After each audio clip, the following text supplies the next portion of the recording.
एक बूढ़ी अम्मा की एक बहू थी। बहू अनपढ़ थी लेकिन घर के कामों में बहुत ही होशियार थी।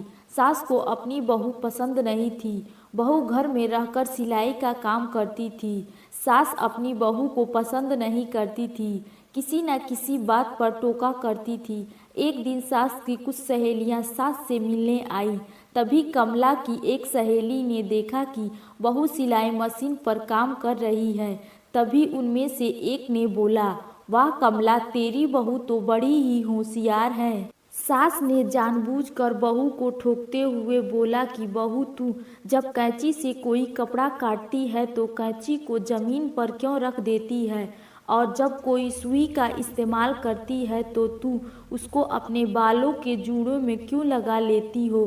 कैंची को भी अपने बालों के जूड़ों में लगा लो बहू। यह सुनकर वहां बैठी सभी औरतें हंसने लगी।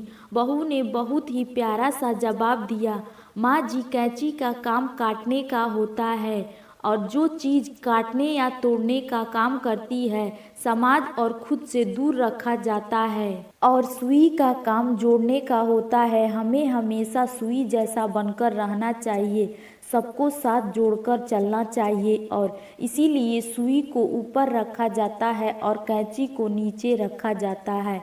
क्या आप भी अनपढ़ बहू की बातों से सहमत हैं?